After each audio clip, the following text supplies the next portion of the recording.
Otilia Ruiz Galindo, 61 años, en Colonia Narvarte. ¿Dónde se encuentran esas personas tatuadoras que son garantizadas en su calidad?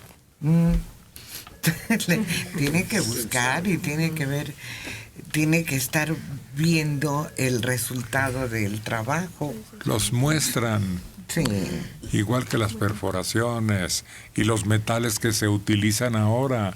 Sí. Ya no es cosa de juego, ya ha alcanzado un rango de profesionalismo muy respetable. Y adentro de los locales en donde trabajan puede usted buscar un papel de parte de la Secretaría de Salud Pública que diga que el lugar es higiénico, que está garantizado, que eso.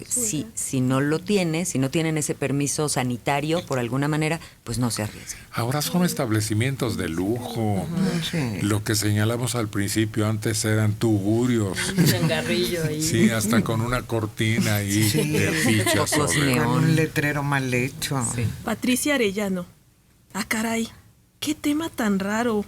Hablar de tatuajes como si ellos tuvieran muchos de ellos. A ver, que los enseñen. No, lo que pasa es que de una casi criminalización se volvió de moda. Era segregación, era humillación. Había todavía recientemente la característica de que si lo tenías, no podías entrar a trabajar a algunas empresas. Así es. Un personaje famoso tatuado era Popeye. Popeye tenía un ancla tatuada en el antebrazo. Porque era un marinero. Pues claro. Pero es que los marineros tenían símbolos en los tatuajes, según el tiempo que llevaran en el barco, el lugar que habían conocido, las millas recorridas, las batallas presentadas. Todo significaba algo. Ahora de verdad es una exageración. Hace algunos años se los he platicado. Yo tengo un amigo que está tatuado todo el brazo. Desde hace 30 años. 25. Nos detenían cada día que pasábamos por una calle donde el mismo retén sucedía. Un día nos corrieron de un hotel, ni siquiera el estacionamiento nos dejaron entrar.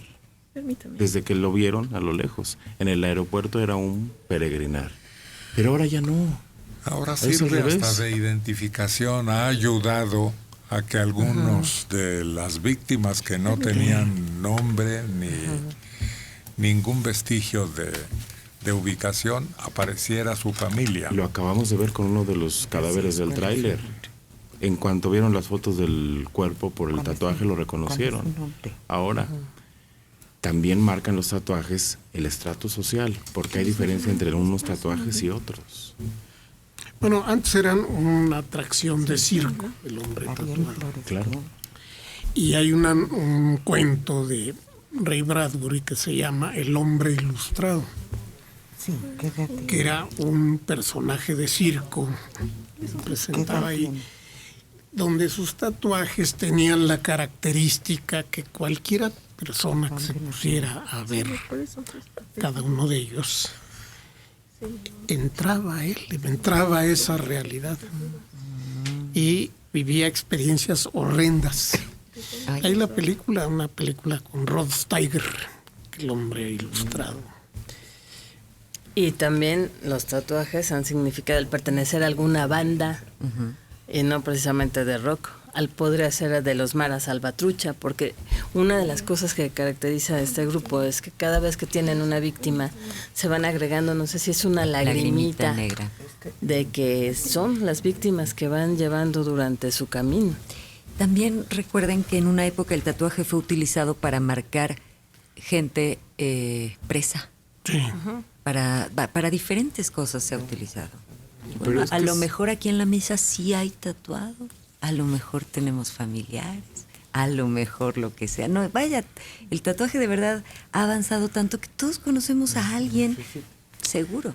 ¿Tú recuerdas las historias, o quién de ustedes, francesas, de la novela francesa, en donde había unas personas que se dedicaban al comercio carnal y tenían una flor en el hombro? ¿Qué flor era? esa las distinguía y las diferenciaba inmediatamente de una multitud. Incluso como hay personas que están pues en alguna especie de grupo o dependiendo de alguna persona, tenían un distintivo tatuado en la espalda. Hay una novela que se llama La letra escarlata. Hawthorne, un autor gringo. Y es la condena a la que pues, se hacía merecedora la mujer que se demostraba que era adúltera, y era ponerle una A en un lugar visible. No, esta es una flor. A ver si alguien del público recuerda ese señalamiento que tuvo mucha fama hace muchos años. No es novedoso eso, pero era un tatuaje que le distinguía a la dama en cuanto a ese tipo de actividad. La Pimpinela escarlata. No, es que ya sabía uno a lo que se trataba con la flor. Creo que esa es la identificación. Pero no solo es el tatuaje, la cultura, sino también los aparatos con los que se hacen el tatuaje. Hay gente que paga mucho dinero por viajar al otro lado del mundo y hacerte un tatuaje con palos y con espinas. Y valen y te duran 15 días. Hay gente que provoca escándalos nacionales por llamar a su casa algún tatuador muy famoso para que le haga algo. Eso salió como chusco, pero absurdo. Dice Otilia Ruiz Galindo, de Benito Juárez: quiero saber si alguien del grupo conoce el significado de tener una flor de lis en el hombro de una mujer en la corte francesa. Eso es. ¿Eso era? Eso. ¿Era la flor de lis? Sí, creo que sí. Esperamos confirmación, pero en principio creo que sí, exactamente. Esa era la distinción en la corte francesa en cierta época. Y 81 años, Isabel Cruz Otero en la Benito Juárez. La flor que comenta Héctor es la flor de lis y se tatuaba en el hombro izquierdo. Bueno, tal vez sea solamente en películas o novelas, en historias, pero aquí hay otra definición. En sus principios, la flor de lis tenía un significado religioso para el cristianismo. Los 3 pétalos de la flor eran interpretados como una representación de la Santísima Trinidad. Este puede ser uno de los significados de tatuajes o representaciones, porque de forma esquemática y artística se usaba en los antiguos escudos y blasones de la familia real francesa. Pues eso indica incluso que la flor significaba poder, honor, lealtad y soberanía. Sí, en alguna época el escudo inglés incorporó un campito con flores de lis, que era el reclamo que tenían los ingleses en territorio francés, que causó la guerra de los 100 años, nada menos. Ya lo quitaron.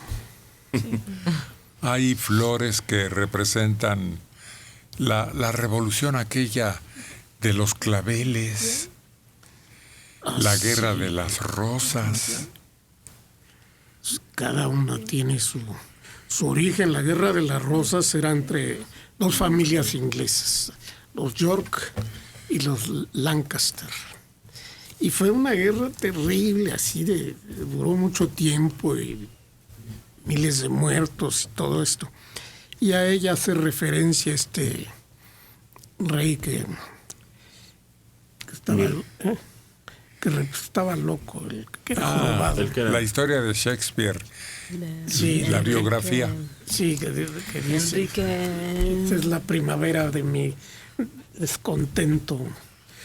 Bueno, el caso es que se acaba la guerra de las rosas y se unifican las rosas en una sola que se llama la rosa Tudor. familia y ahí Tudor. empieza Enrique VIII y se acaba la guerra civil. Y la revolución de los claveles es más reciente. Fue en Portugal, donde los soldados de Olivera Salazar amenazaban a la gente con sus rifles y la gente llegaba y le clavaba claveles en el cañón. Ujú. Y cayó el dictador.